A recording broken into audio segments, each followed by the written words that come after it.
So when you're dealing with contracts like the Constitution, well, it's the supreme law of the land, with the exception of the fact that God gave you life, freedom, and pursuit of happiness. So actually your first breath to death contract is the one that you have with God. And that actually is what gives the Constitution its supremacy. And treaties then only operate under the contract. You can't change the contract with the treaty, or else you change the contract and then it's never the same contract. And so you contracted to an accomplished goal, and the goal here is the protection of a Christian nation.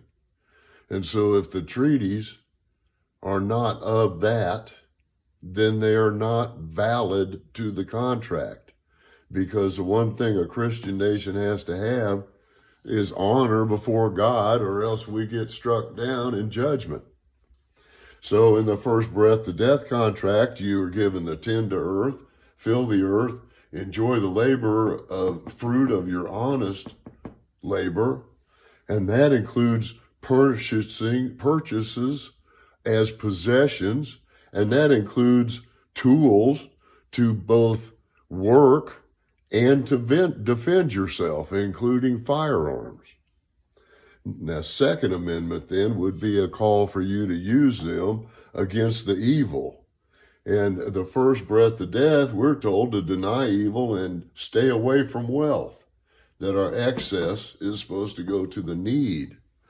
Now, having discussed that, what you have to understand is that there's no restriction for you to have enough money, for you to earn enough money, for you to take care of your family and your family's needs, and even to look out for them in the future, which means your retirement.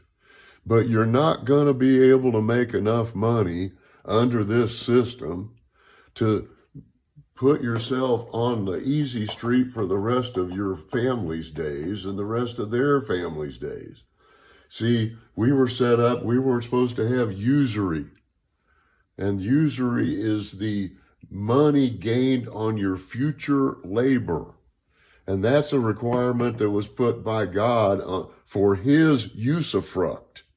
A usufruct is, you can think of it like I built a playground, and you can use it as long as you don't hurt it.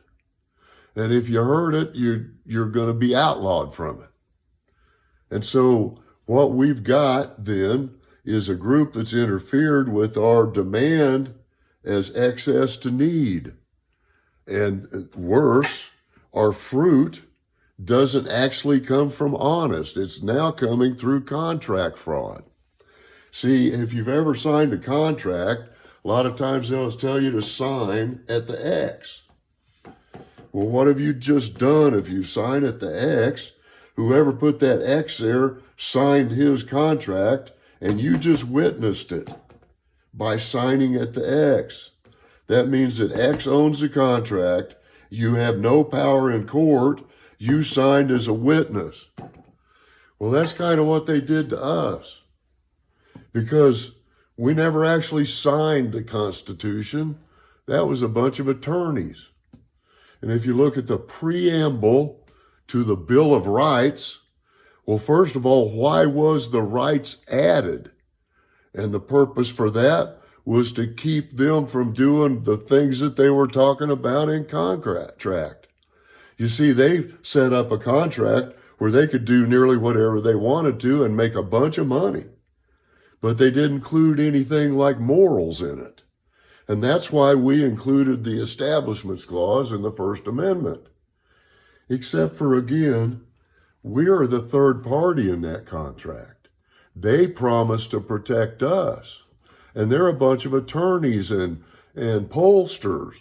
And we didn't trust them. The preamble to the Bill of Rights suggests that. That's why you add the rights, to put the boundaries in. So the question then becomes, what valid contract with full disclosure to fraud, waste, and abuse holds my consent to dishonor by my sign? by my agreement. Well, that's where they're playing tricks and games. Now, if you'll notice, this is written with joinder, to connect. It's like Latin is written wherever there's a punctuation, wherever there's joinder, wherever there's a capital, or in all capital. They pay attention to that. If it doesn't have joinder in it, those words are not connected. If it's your words on paper and it doesn't have joinder like that, it's just your thoughts. They don't even read them. If you supply to the court, all they're going to look for is what's capitalized, what's punctuated, what's numbered, and what's signed. That's pretty much it. Oh, and if it's got a box around it, it's excluded. And I don't know how much of a box it takes. How about if you get a ticket and you sign it and then you put a box around it? Put a box around your signature.